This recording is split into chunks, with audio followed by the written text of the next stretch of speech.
一気に飲んじゃ体に悪いだろ兄。あんたが蘇ってきたことの方がよっぽど体に悪いよ。ひでえ言われようだな。死人が何言っても無駄だよ。生きてるって。あんた3年前に死んだの。そういうことになってんだから。Hi everyone, nice to see you all again. This is the third video in a 4-part series based on the 5th episode of Cowboy Bebop. I think you all know what we do here, so we will just jump straight in. おい、一気に飲んじゃ体に悪いだろ兄。おい、一気に飲んじゃ体に悪いだろ兄。What you need to know here is that the te form of a verb followed by the particle wa is actually arguably a type of if form in Japanese. The four most obvious if forms are tara, ba, nara, and to. You can consider this to be a fifth if form if you like, but it's only used when what follows it when the consequence is negative. When I say negative, I don't mean grammatically negative. I mean negative in the sense that we don't like the consequence, in the sense that we wouldn't want it to happen. Now you probably already know this tewa type structure. You've probably already seen it in structures like this one. そんなことを言ってはいけないよ。そんなことを言ってはダメだよ. Of course, it's often going to be contracted to cha. そんなことを言っちゃダメだよ. But we don't have to worry too much about that here. いけない、ダメだ. These are negative consequences. Bad, not good, not acceptable, right? Here, Spike is doing the same kind of thing. He says, 一気に飲んじゃ体に悪いだろう? So he's talking about this obviously alcoholic drink that Annie is drinking, and he's saying if you down it like that, if you drink it in one go, that's bad for you. It's because it's a negative consequence, not grammatically negative, but negative semantically, right, in terms of what it actually means, that he can use this structure. If he'd wanted to say that downing your drinks was good for you, then he wouldn't have been able to use this structure. So be careful with this and don't use it too freely as an if form. It's actually much more restricted than you might imagine in terms of what you can do with it. あんたが蘇ってきたことの方がよっぽど体に悪いよ。あんたが蘇ってきたことの方がよっぽど体に悪いよ。So here we have this Japanese sentence. It's relatively long, so I'm going to put it up on the screen. What Annie is saying here is, you coming back to life is far worse for my health, i.e. far worse than me downing this drink. Bear in mind that in Japanese there is no comparative form. There is no better, worse, longer, shorter, higher, taller, fatter, thinner. That doesn't exist, right? So you have to use that hogai structure.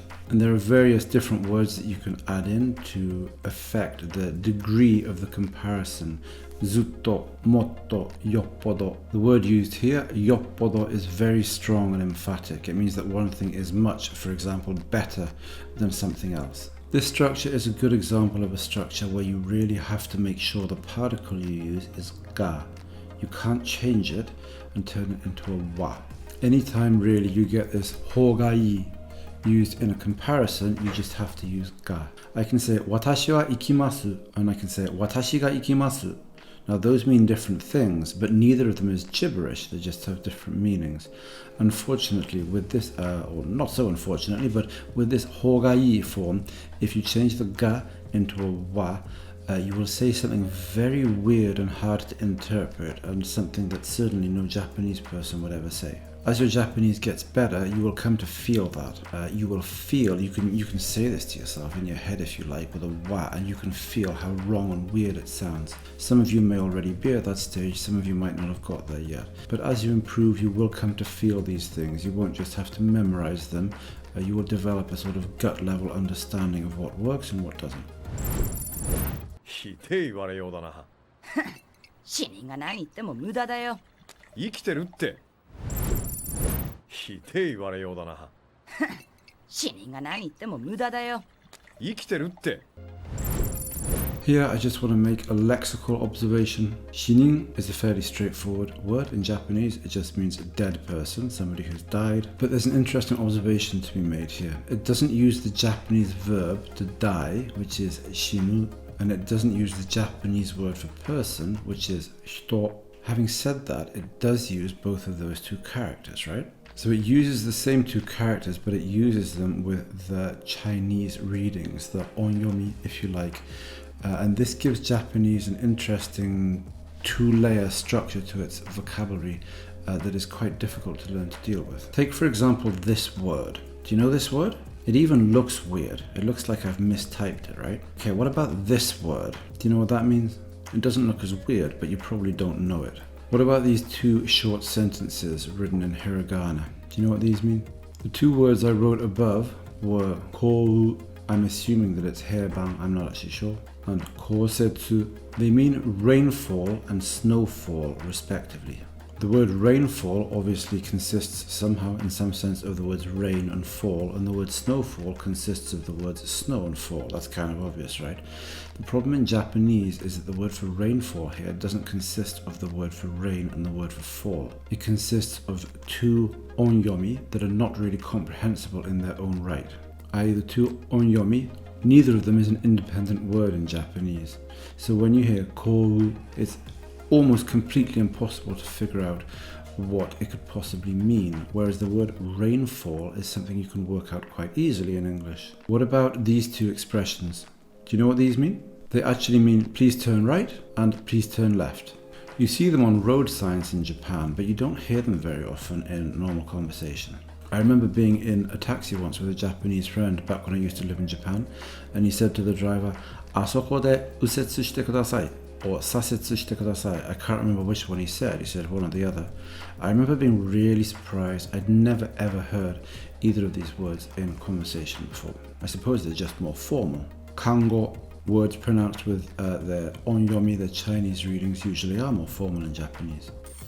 There's something a little bit intimidating about Japanese in this regard. Perfectly normal, common, everyday vocabulary items can be replaced quite easily with other vocabulary items that you will probably not understand. Even saying turn right, turn left can be turned into something that to most foreigners, to most non-native speakers of Japanese would be incomprehensible. The Japanese ability, the ability of the Japanese to understand all this stuff and use it in real time is quite impressive, I think. Do we have stuff like this in English? Well, you can say precipitation, of course, instead of rainfall, and I imagine that most non-native speakers of English would struggle to understand the word precipitation, certainly in real time. But more generally, English vocabulary is a complicated jumble of Old English words, Old Norse words, French words, Latin words, and Greek words on the whole. So our own vocabulary has a peculiar and difficult structure to it. Your Japanese friends are probably familiar with the English word dead. Do they know the word deceased?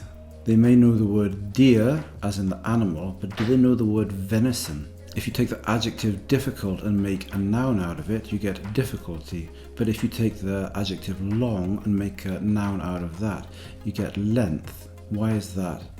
You can see that it's probably quite difficult to learn all this stuff. Happy becomes happiness. How do we learn this? How are non-natives supposed to learn it? So English is nasty in its own way, but Japanese is bizarrely opaque at times. Things can really throw you for a loop when one of the natives decides to use a kango instead of a Yamato kotoba, which is a native Japanese word, right? Getting back to a little snippet of Japanese here, Spike says to Annie, "What a terrible thing to say." And Annie says to Spike, "Dead people can say whatever they want, it's just irrelevant. It doesn't matter what dead people say." あんた3年前に死んだの。そういうことになってんだから。あんた3年前に死んだの。そういうことになってんだから。Last but not least, we have an interesting expression here. そういうことになってんだから.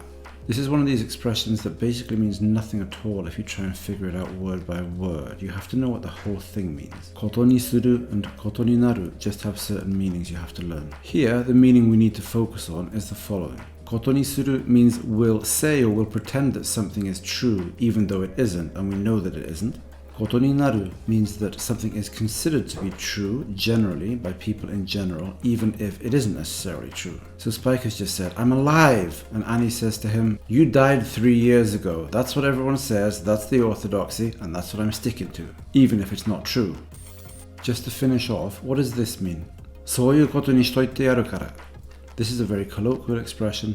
You could use it amongst friends, I suppose. It basically means, yeah, we'll say that's true, even though we know it's not. I'm going to pretend that that's true, even though we know that it's a load of nonsense. This is a very idiomatic expression that you will not be able to figure out, unless you hear it in a context that makes it very clear. If If you just see it written in isolation on a page, you've got no chance of figuring out what it means. And that really is what I mean when I say that language is very idiomatic.